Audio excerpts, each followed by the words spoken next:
Hey guys, welcome back to the channel. As you can probably tell, my surroundings look a little bit different, and that's because we finally made it out here to Idaho after not being able to make it for a couple weeks. And we're not even completely unpacked yet, and you know we already had to start working on the Land Cruiser, so that's what we're gonna be doing today. In the last video, we were able to get the engine running and driving, but it's not at a point where I would consider it reliable yet. And that's because there's some things I didn't replace that I should have that now I have to replace. And that's gonna be the radiator hoses, both of them are leaking, the transmission cooler lines, both of them are leaking, the spark plug wires, the distributor cap, and the rotor. And then we're going to also get the engine timed, because I never did that when I put the motor back in. I just got it close enough. It's probably right on the money, honestly. I guess we'll see later. And just a little bit of other odds and ends, and we're gonna take this thing for a nice long test drive and see how it does. Gonna start with the easy stuff first, because I don't want to get under the truck just yet. And I bought a PCV valve. It was only like $3 to replace this one and the grommet underneath it. And hold on a second. Well, we're not off to a good start. This is not gonna fit. I am fairly confident that the PCV in the FZJ80 just pushes into the grommet and does not thread in like this.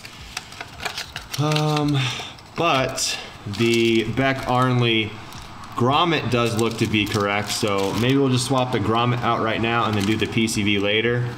It's not really a big deal, just wish they wouldn't sell a part that isn't the right one, I guess. Man, that thing is rock solid, just chipping off. This is probably some sort of like cruel punishment, since I tried to do the easy stuff first.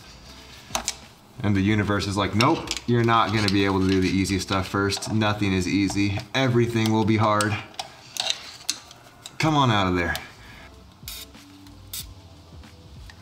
Come on.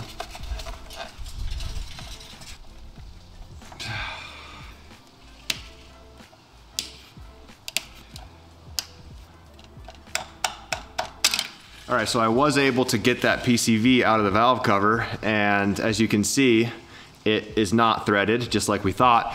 Fortunately, the rubber boot that goes around it that I was kind of excavating out of there fell into the valve cover, so now we gotta pull that out of there. It's no problem, it's kind of stuck in a little area that has fins where it can't fall into the cover itself, but hopefully that doesn't set the tone for the rest of how today is gonna go.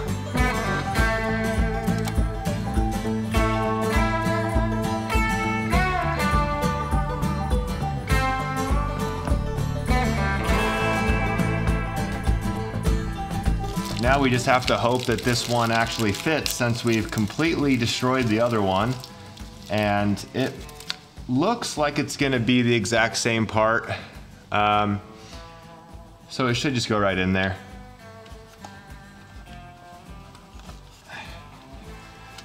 Nice. So that's how soft and malleable that's supposed to be. It's not supposed to break off into a million plastic chunks like the old one. So we definitely have a good grommet now. Just need to get a new PCV, but for the moment we'll be using the old one right here.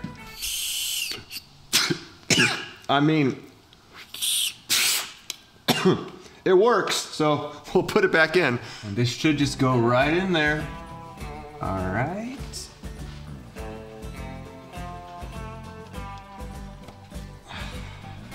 Nice. And that is one item checked off the list. Now I'm gonna replace this circa 1993 OEM radiator cap with this Gates unit over here. Same spec, toss this thing in there, and this will be the last easy thing that we do. After this, I'm gonna hop into, I think, the transmission cooler lines and the radiator hoses. And then after that, we'll get into the spark plug wires, distributor cap, and rotor.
All right, so here are our leakers. We have that transmission cooler line there, and then this one here.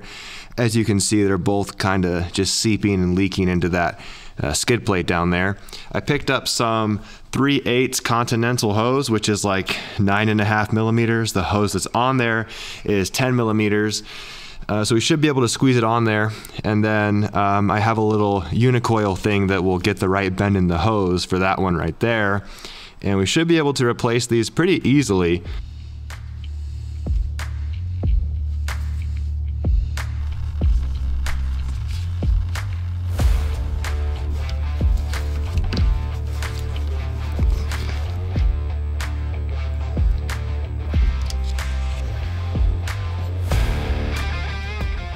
Man, today things just are not going as planned. So you can see I got the unicoil installed right there to get the nice bend in the line, but the problem that I'm having is that the clamps are not clamping. So you can see right there I made a mark with yellow paint. Let me zoom in and show you, where it's basically showing how much the clamp has opened since I installed it, and you can tell that it just barely is clamping on there, and that's absolutely going to leak. So I'm gonna have to find new clamps. The problem is auto parts stores typically don't carry any good clamps, and they're all closed today anyway. The second issue I'm dealing with is that the radiator hoses are wrong. So this one's right, it goes in the bottom of the passenger side of the radiator. This one connects the little tube down to the water outlet right here, but this one is supposedly this one, which you can see is clearly not the right hose. So no point to really even install the other hoses if I don't have this hose. So I think what I'm gonna do is I'm gonna have to order some parts, and then we're just gonna magically be in the next part of the video after I edit this with all the right stuff. Alright guys, it's about a week later. I had to order all those parts and also kick a cold, but here they are. We have spiral wrap protector, new transmission cooler line, the correct radiator hose, and the correct clamps. I've decided to start from scratch with those transmission cooler lines, so I picked up this new Gates hose, which is rated for a higher PSI and higher operating temperature than that Continental hose over there that's only rated for like 200 degrees and 150 PSI. So I just feel more comfortable with this hose here. I also picked up the spiral protector to go over the line and protect it just like it did from the factory. So as you can see down here, I already replaced that line, and I got the unicoil swapped out too for the correct size. So we're gonna be doing that exact same thing on the other lines. Now it looks like the other lines are kind of hard to get to. As you can see there, they go kind of between the fender well and the radiator mount, and then they go behind the core support right there. So it looks like you can remove the hard lines and pull everything out as one piece. And I think you can access it from inside this turn signal hole right here. So that's what I'm gonna do to get those things swapped out. And then once those are done, we can move on to the spark plug wires, distributor cap, rotor, and radiator hoses.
Well, just got done with the transmission cooler lines, and it wasn't terrible, but it's really never something I'd want to do again, so I'm glad we got those out of the way.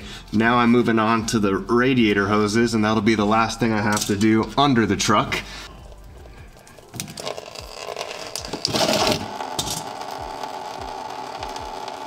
and we'll just let that thing drain out slowly so we don't make a mess.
We have done a lot to this Land Cruiser in the past couple days. Got all the radiator hoses replaced, spark plug wires, distributor cap, rotor, and all of those transmission cooler lines. So now what I'm gonna do is start this thing up, make sure there's no issues, let it get up to operating temperature. I have to open the door from the inside because the door handle.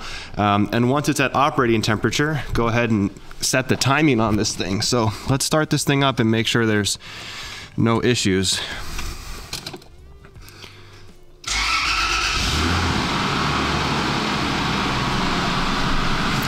All right, sounds good. I didn't expect there to be any issues, but this verifies it. So we're gonna let this thing warm up, check for any leaks, and once it gets to operating temperature, we're gonna set the ignition timing.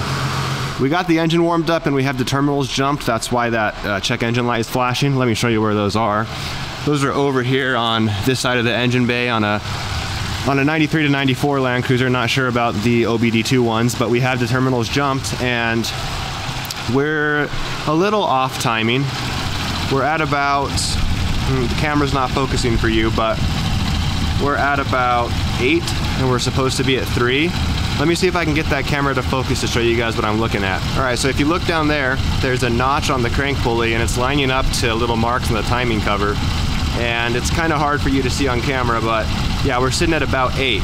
So we need to get that to 3, and the way we're gonna adjust that is we're gonna loosen up the distributor cap here, or not the distributor cap, the actual whole distributor, and we're gonna rotate it until that timing mark lines up with where we want it to be. Wrong way, so we're gonna go counterclockwise to get it to 3.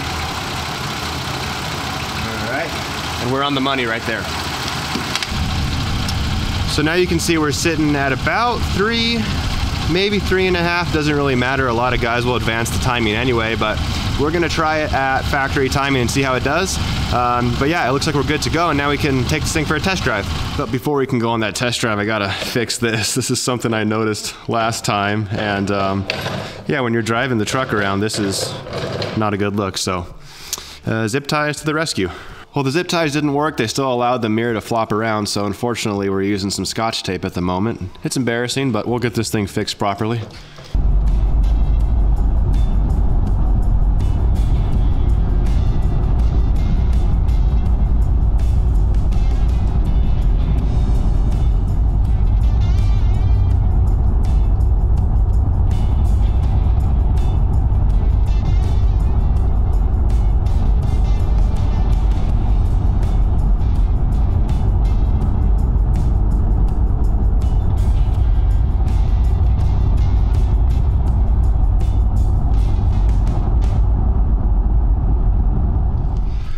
Well, we officially have 20 miles on the rebuild now, and there's no big issues to report. The transmission cooler lines that we replaced aren't leaking, so that's good. I was kind of worried about those after the whole debacle earlier in the video. The radiator and the coolant lines are not leaking.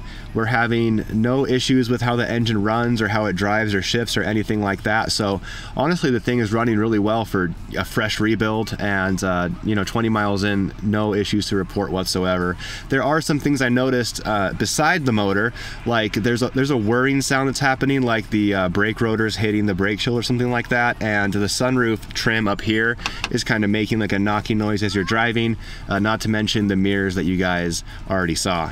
All right, we just stopped again to check for any transmission cooler leaks, and we don't see anything. There's a little drip coming off the third member right there, but that's not going to be transmission fluid. That's probably the third member itself leaking. So we're thinking about going further down to that lake over there. As you can see, man, look at those mountains out in the distance. Pretty cool, huh? Still not used to those yet. They're all around this area. We have some on this side too. Just really cool. Nice eye candy when you're driving, for sure.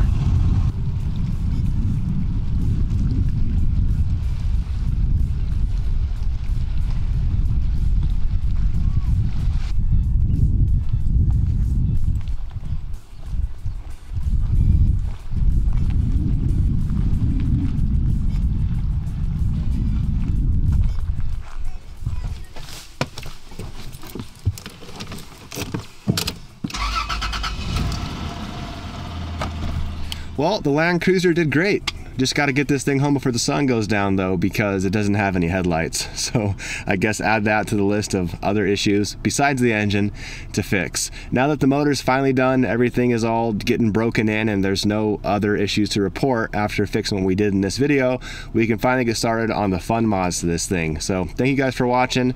Like, comment, subscribe, and I'll catch you guys in the next one. Later.